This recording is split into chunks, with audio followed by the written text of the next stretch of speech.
guys, and welcome to another episode. Today we're going to be looking at the FNX-45 again for a third time, and we've finally got something here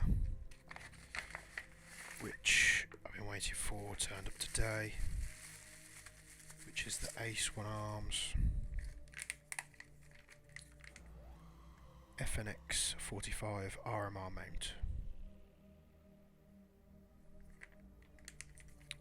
So it should be a dead simple fit. What we're going to do is take the packaging away.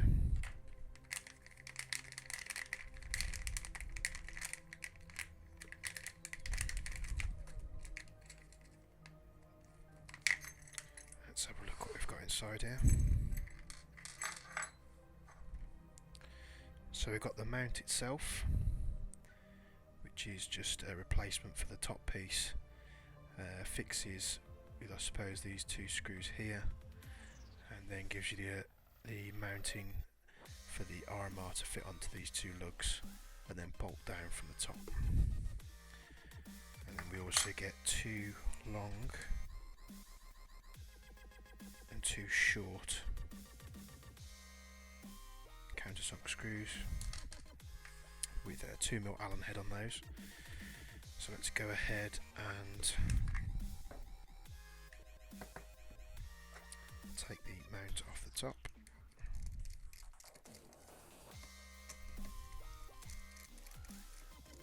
Just a 2mm Allen key, and we'll remove that.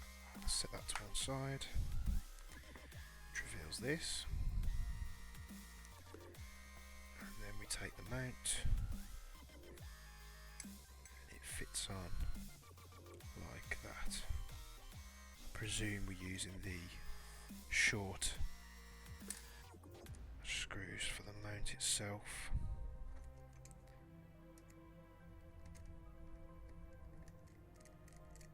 So pop those on.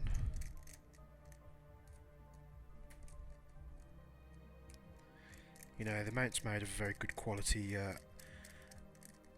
aluminium. I'd say it's definitely not steel. Let's get that in nice and tight so it's not going to go anywhere. What we'll probably want to do later on is Loctite these screws down to make sure that it's not going to go anywhere. So it fits on just like that, nice and flat.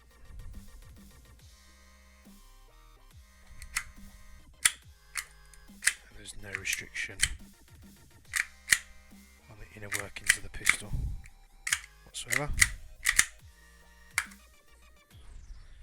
Then here we have our Arms RMR red dot sight.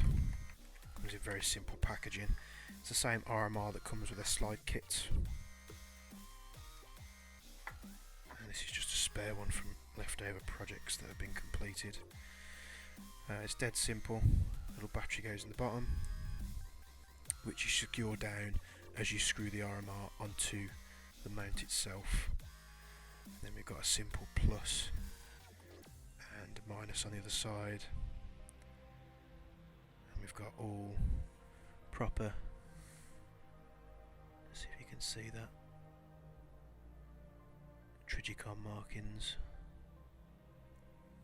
and you've got your adjustability on the top, and we've got the QR code, got it right this time, and a few more markings on the other side. So what I'm going to do, I'm not going to pop the battery in just now. It's a funny size and I need to pick one up. But we're going to pop the sight on the top. Then we're going to take the two long screws.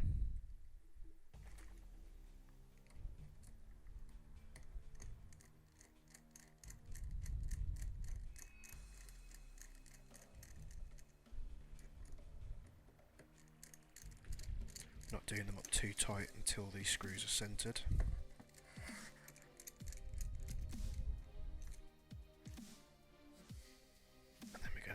Up again. Once I've got a battery in there, I think I'm going to get these Loctited down so they don't move.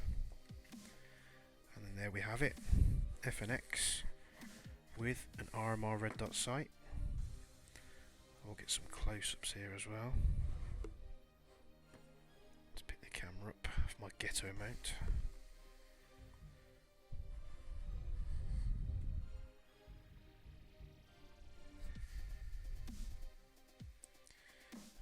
opposite side.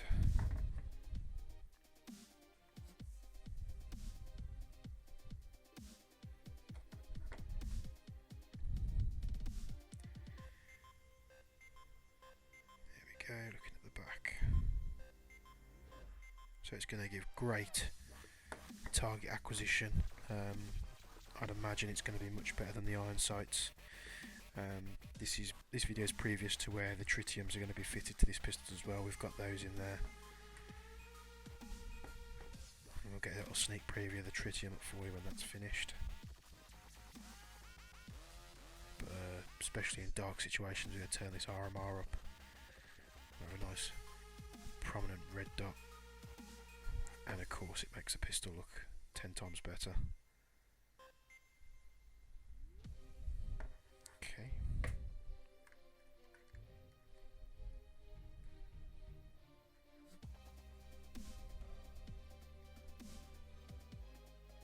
There we go.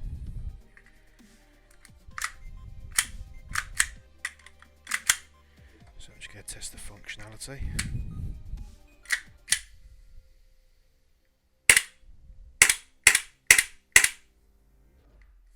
Magazine's almost empty, but it's still going, and it's quite cold here as well. It was about -2 degrees outside.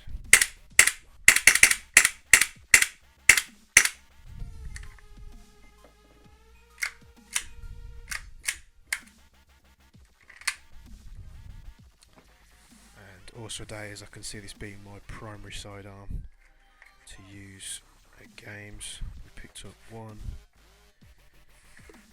2, 3,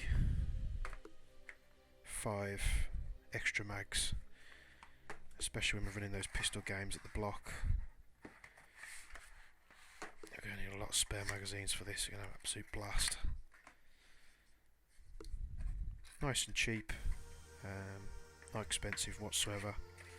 Large capacity magazines, especially for a pistol using a double stack. So right, that's pretty much it.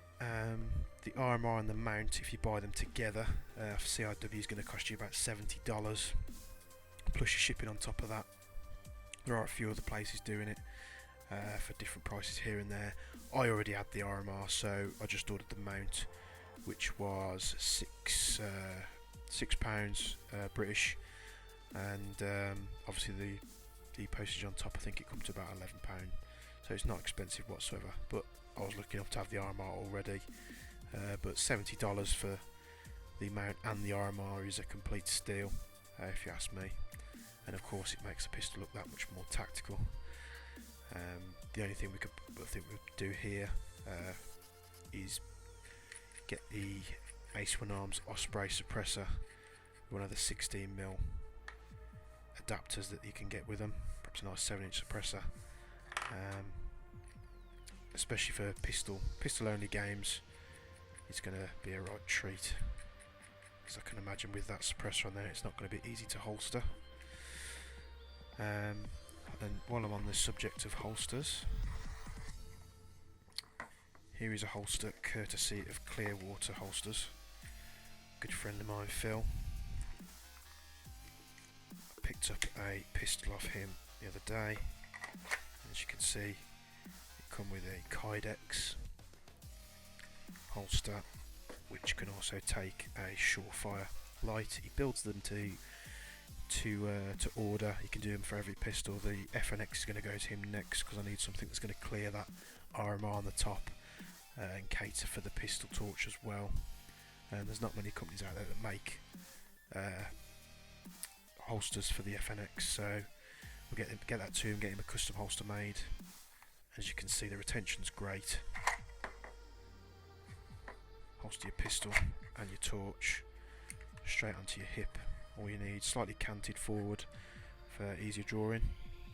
And we'll do another video on that when one turns up for the FNX. Also managed to pick up another VFC pistol, which was the PPQ. Nice little cheap sidearm.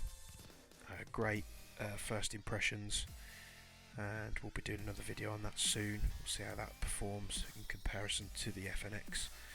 The first thing I can confirm is it doesn't come with a new nozzle design that they've put in the FNX, so it's a normal nozzle design on this, but we'll get more on that later on. So thanks for watching, guys. Give us a like, comment in the video. It does help a lot. If you like what you see, let me know. If I'm doing something wrong, let me know as well. A bit of constructive criticism goes a long way. Thanks for tuning in, guys, and I'll catch you later.